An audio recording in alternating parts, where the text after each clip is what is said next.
सुधांशु जी, मैं पहले चूंकि संविधान का जिक्र हो गया था ब्रेक पर जाने से पहले, जो बहस हो रही थी उसमें संविधान का जिक्र भी किया गया, शरीयत का भी जिक्र किया गया, कुरान का भी जिक्र किया गया, इसलिए मैं पहले आपकी एक राय इस पर जानना चाहती हूँ, फिर मैं बाकी मेहमानों के पास जाऊंगी। सुधांशु जी, अगर वाकई में ये शरीयत, ये कुरान ये दबाव बनाता है कि अगर आप मुस्लिम धर्म में शादी कर रहे हैं तो धर्म परिवर्तन करना ही होगा, तो फिर कॉन्स्टिट्यूशन का हवाला कहाँ आ जाता है?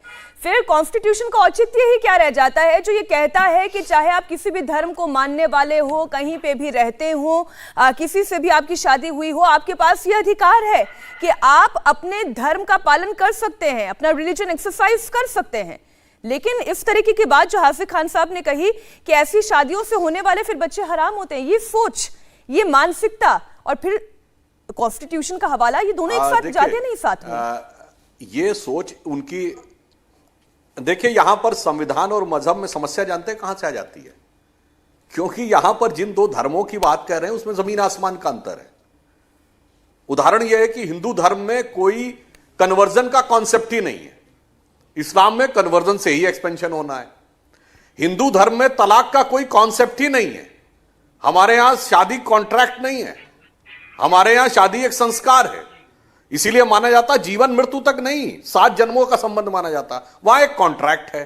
तो दोनों के कॉन्सेप्ट में अंतर है। दूसरा, अब समस्या संविधान की वजह से क्या जाती इन लोगों को कि यदि हिंदू लड़की मुस्लिम बनने लगे, मनने को तैयार हो जाए, तो उसके सामने जानते क्या होगा? अब वो दूसरी बीवी भी हो सकती है, तीसरी भी हो सकती है, चौथी भी हो सकती है।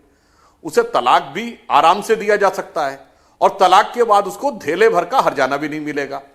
अब आसानी से कौन तैयार होगा इसके लिए? अब यदि यहीं पर जो हिंदू धर्म में आना चाहे लड़का, तो अब उसको लगेगा मेरे सारे राइट्स चले जाएंगे। तो इस ढंग के जो प्रिविलेज दे रखे हैं और दोनों की जमीनी सोच में अंतर है, जैसे हाफिज खान साहब ने कहा, वो उनकी बात उनके हिसाब से जायज है। क्योंकि एक टेक्निकल पॉइंट तो ये आता है कि अगर पति पत्नी अपने अपने धर्म का पालन करेंगे तो बच्चे किस धर्म के माने जाएंगे? अब बच्चों के धर्म की बात आएगी तो अब पत्नी या तो वो खतरा उठाए वहां जाने का कि वो कभी भी तलाक भी पा सकती है, चौथी बीवी भी बन सकती है और उसको कोई रिम्यूनरेशन भी नहीं मिलेगा, और खतरा ना उठाए तो जैसा कि ये कह रहे हैं वहां से फतवा जारी हो जाएगा कि हराम है। इसलिए मैं कहना चाहता हूं कि ये सारी की सारी समस्या में एक और बात भी है कि जो अलग अलग हमारे नियम बने हुए हैं। अब एक्चुअली आपने बहुत से ऐसे केसेस भी देखे होंगे, लोगों ने सिर्फ दूसरी शादी करने के लिए धर्म बदल लिया।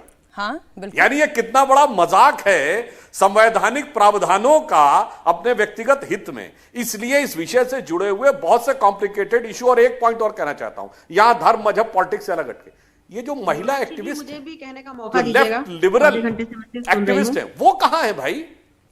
वो कभी इस पे भी नहीं बोलते कि 4 शादी पे नहीं बोलती, वो हलाला पे नहीं बोलती है, वो जो कहती है कि मिनी स्कर्ट पहनने के ऊपर कितनी आक्रामक और रौद्र रूप धारण कर लेती है, वो हिजाब के साथ खड़ी हो जाती हैं। ये इस बात का प्रमाण है कि जो अपने को लेफ्ट लिबरल कहती हैं, जो अपने को महिला एक्टिविस्ट कहती हैं, उनमें ना महिलाओं के लिए कोई संवेदना है, उनका उद्देश्य 100% पॉलिटिकल है। मारिया तबस्सुम भी हमारे साथ जुड़ी हुई हैं, आप मुस्लिम स्कॉलर हैं, जरा आप भी अपने नजरिए से समझा दें, क्योंकि एक लड़की जो नरसिंहपुर की है वो ये कहती है मैंने 8 साल तक झेला है लेकिन जब पानी सर के ऊपर से निकल गया। एक लड़की बरेली की ये कहती है कि लड़का आकाश बनकर मिला लेकिन वो निकला तो आसिफ, मेरे पर जबरन धर्म परिवर्तन का दबाव बनाया गया। नाडियाड की घटना ये कहती है कि शादी का लालच दिया, देह व्यापार में धकेल दिया, जान बचाने के लिए किसी तरह देश वापस लौटी तो धर्म परिवर्तन की तलवार लटक रही है उसके सिर पर। जी, पहली बात तो मैं बता दूं कि मैं कोई धार्मिक स्कॉलर नहीं हूं, मैं एक एजुकेशनिस्ट हूं और मैं एक एक्टिविस्ट हूं। तो सिर्फ क्योंकि मैं हिजाब पहनती हूं आप मुझे डिक्लेयर मत कीजिए कि मैं धार्मिक स्कॉलर हूं। धार्मिक स्कॉलर तो वो होते हैं जो धर्म के लिए पूरी जिंदगी लगा देते हैं, पढ़ने के लिए, उसको समझने के लिए। हम तो सिर्फ फॉलोअर्स ऑफ इस्लाम हैं।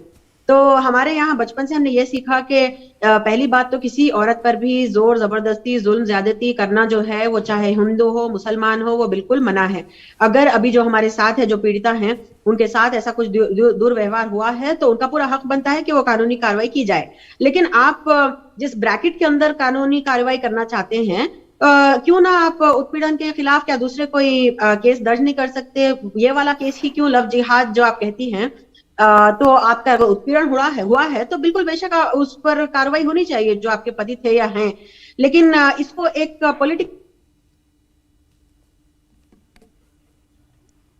तबस्सुम जी का कनेक्शन मुझे लग रहा है टूट गया है।